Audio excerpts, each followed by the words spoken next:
Hello guys, নতুন একটা video নিয়ে আপনাদের সামনে হাজির হলাম। এটা হলো আইপিএস ইনভার্টার কিট। এই বোর্ডটা হলো নাতাশা বোর্ড। এই বোর্ডের নাম হলো নাতাশা বোর্ড। এই যেখানে দেখতে পাচ্ছেন, এই যে বোর্ডটা হলো নাতাশা ইন্ডিয়ান। এই বোর্ডটার মধ্যে 12 ভোল্ট 24 ভোল্ট দুই ধরনেরই কাজ করানো যায়। আপনি 12 ভোল্টও করতে পারবেন, আবার 24 ভোল্টও করতে পারবেন। এই যে এখানে দেখা যাচ্ছে 12 ভোল্ট 24 ভোল্ট দুইটাই করতে পারবেন। এই বোর্ডটার মধ্যে সুবিধা হলো তিনটা মসফেট লাগানো আছে দুই পাশে। এই যে তিনটা মসফেট লাগানো আছে দুই পাশে, অর্থাৎ 500-600 ওয়াট লোড দিতে পারবেন। এই বোর্ডটাতে কোনো কিছু করতে হবে না, আপনার এক্সট্রা কোনো মসফেট লাগাইতে হবে না।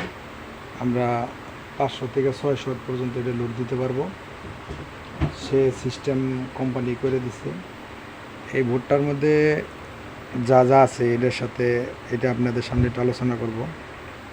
বোর্ডটা প্রথমত 100% ইউপিএস মোড। এই যে এখানে একটা সুইচিং দেখতে পাচ্ছেন আপনারা। এই সুইচিংটা যখন শর্ট করা হবে তখন এটা 100% ইউপিএস মোড হয়ে যাবে। আর এখানে আছে ডিসপ্লের তার সামনের IPS, on, charging, overload, low battery, তারপরে এসি মোড, সুইচিং অন। এটা হলো সেই বেস এখানে দেওয়া আছে। আর এই বোর্ডের মধ্যে আরেকটা সিস্টেম হলো, এটা এসি এর দিয়ে চার্জিং করা আছে। এসি এর সিস্টেম চার্জিং করা আছে। ব্যাটারিটা যদি অল্পক্ষণের মধ্যে লো ভোল্টেজ থাকে, লো ভোল্টেজেও সুন্দর মতো চার্জ করতে পারে। আর যেখানে এমওসি দিয়ে চার্জিং কন্ট্রোল করছে, এমওসি 3021 দিয়ে চার্জিং কন্ট্রোল করছে। ব্যাটারিটা যদি লো থাকে বা আপনি অ্যাম্পিয়ার এখান থেকে কন্ট্রোল করতে পারবেন। এই যে এখানে একটা বিয়ার দেখতে পাচ্ছেন, এই বিয়ার দিয়ে অ্যাম্পিয়ারটা কন্ট্রোল করতে পারবেন। আপনার কত অ্যাম্পিয়ার দরকার আপনি ওইভাবে এখানে অ্যাডজাস্ট করে নিতে পারবেন এই বিয়ারটা দিয়ে। এই বিয়ারের কাজ হলো অ্যাম্পিয়ার কন্ট্রোল করা। এই যে আমরা ভিতরে আরেকটা বিয়ার দেখতে পাইতেছি, এই বিয়ারটা হলো ভোল্টেজের বিয়ার। অনেকেই কিন্তু যারা নতুন যারা আইপিএস বানান বা আইপিএস নিয়ে যারা নতুন শিখতেছেন কাজ, এই বিয়ারটা সম্পর্কে অনেকেরই ধারণা নাই যে এই বিয়ারটার কী কাজ। এটা কিন্তু অনেকেই জানে না যে এই বিয়ারটার কী কাজ। এই বিয়ারটা হলো ভোল্টেজের বিয়ার। আপনি কত ভোল্টে এই চার্জিংটা কাট করবেন, মানে যেমন 14.5, 14.2, 3, অনেকে আমরা যে অন্য আইপিএসগুলো তৈরি করি সেটা হলো ওই 3 রিলে বোর্ড আছে, তারপরে সফটওয়্যারে 9.5 বোর্ড আছে। ওই বোর্ডের মধ্যে যে চার্জিং যে কাট করি, এখানেও এই একটা সিস্টেম আছে যে এত ভোল্টে দিয়ে রাখলে ওই পর্যন্ত এসে অ্যাম্পিয়ারটা জিরো হয়ে যায়। অ্যাম্পিয়ারটা জিরো হয়ে যায়, চার্জিংটা অফ হয়ে যায়। এটা হলো সেই বিয়ার। এখানে আরেকটা বিয়ার দেখতে পাচ্ছি আমরা। এই বিয়ারটা হলো এসি ভোল্টেজের ক্ষেত্রে কাজ করে। এসি ভোল্টেজ হলো আপনি কারেন্টের ভোল্ট কতটা নিচে নামলে আপনার আইপিএস মোডে চলে যাবে, এটা হলো সেই বিয়ার। আপনি এটা মিলিয়ে দিতে পারবেন যে কারেন্টের ভোল্টেজ 180-তে নামলে আইপিএস মোড অটোমেটিক আইপিএস মোডে চলে যাবে। যে না আমি 200 ভোল্টে করে দেবো, 200 ভোল্টে করে দিতে পারবেন। আপনি যদি জানেন 160 ভোল্টে করে দেবো, আপনার ইচ্ছা মতো আপনি এটা করে নিতে পারবেন। এখানে আরেকটা বিয়ার দেখতে পাচ্ছেন, এই বিয়ারটা হলো ওভারলোডের বিয়ার। আপনি কত ওয়াট আইপিএস রানে রেখে ওভারলোড করবেন, যেমন 500 ওয়াট আপনি তৈরি করছেন বা 600 ওয়াট আপনি আইপিএস তৈরি করছেন, 600 ওয়াটে লোড রেখে 650 ওয়াটে যে ওভারলোড করে দিলেন, এই বিয়ারটাতে আপনি কাজ করাইতে পারবেন। ঠিক আছে, এই যে এখানে দুইটা বিয়ার দেখছেন, এই দুইটা বিয়ার কিন্তু ভোল্টেজের বিয়ার।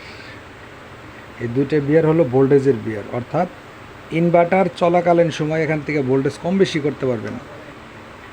যখন দেখছেন এখান থেকে কাজ হচ্ছে না, এখান থেকে যদি হয় আপনার 5 গুণ, এখান থেকে হবে 1 গুণে, তাই হবে এখানে।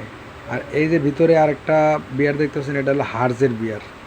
আমরা যে এসির ক্ষেত্রে যে হার্জ যেটা চিনি, যে 50 থেকে 60 হার্জ, এই হার্জের বিয়ার হলো এটা। যে এটা বিয়ারটা হলো হার্জের বিয়ার। আমরা এই বিয়ারটাতে হার্জটারে ঠিক করে রাখতে পারবো। অর্থাৎ 50 থেকে 60 এর মধ্যে রাখতে পারবো এই বিয়ারটা দিয়ে। আর প্রথমত আমি বলি যে আইপিএসের মূল এই সার্কিটের পজিটিভ ভোল্টেজ হলো এটা ব্যাটারির পজিটিভ ভোল্টেজ, অর্থাৎ এই ফুল সার্কিটটা রান করার জন্য যে ভোল্টেজটা দরকার হয় এই ভোল্টেজটা দিতে হয় এখানে। আর নেগেটিভ তো দেওয়া আছে যে পাশে, এই যে এখানে নেগেটিভ ঢুকবে, নেগেটিভ ঢুকে মসফেট হইয়া এদিকে চার্জিং কাজ করবে, ঠিক আছে।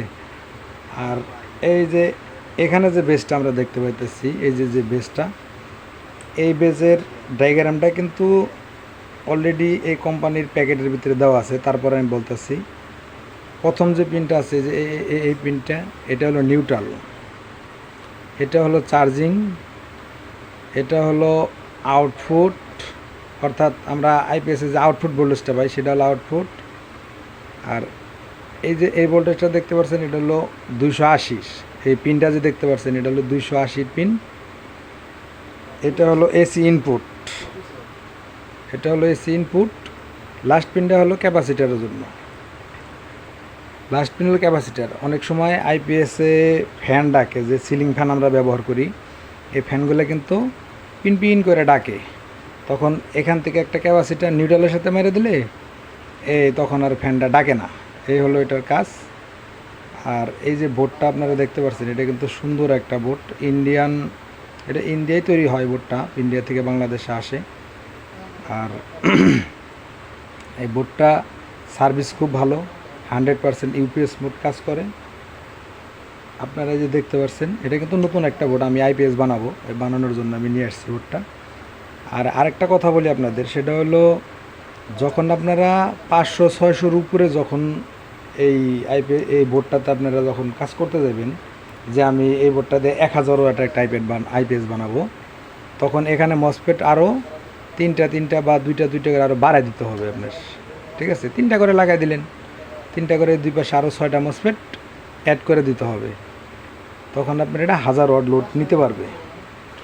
আর একটা কথা হলো, এই যে এখানে ওভারলোডের যে কয়েলগুলো দেখতে পাচ্ছেন, এই কয়েলগুলো কিন্তু কোম্পানি দিয়ে দিছে 500-600 লোড দেওয়ার জন্যই।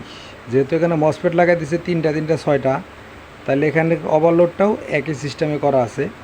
যখন আপনারা এই বোর্ডটাতে 1000 ওয়াট বা 800 ওয়াট যখন লোড দিতে যাবেন, তখন এখানে একটা ওই তামার তার দিয়ে বড় করে একটা কয়েল বানিয়ে ওভারলোড করে দিবেন। তাতে করে কি হবে, এই পিনটা পুড়বে না। যখন আপনি এটা না দিবেন, চার্জিংয়ে যাওয়া হোক লোডে যাওয়া হোক, এই পিনটা কিন্তু পুড়ে যাবে।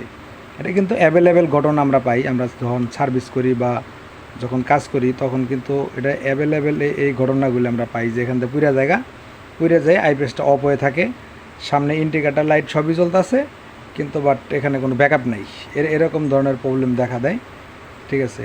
তো বন্ধুরা, আপনাদেরকে আমি যতটুকু জানি বা যতটুকু বুঝি আপনাদেরকে বোঝানোর জন্য চেষ্টা করলাম, ঠিক আছে। সবাই ভালো থাকবেন, ধন্যবাদ, দেখা হবে পরের ভিডিওতে।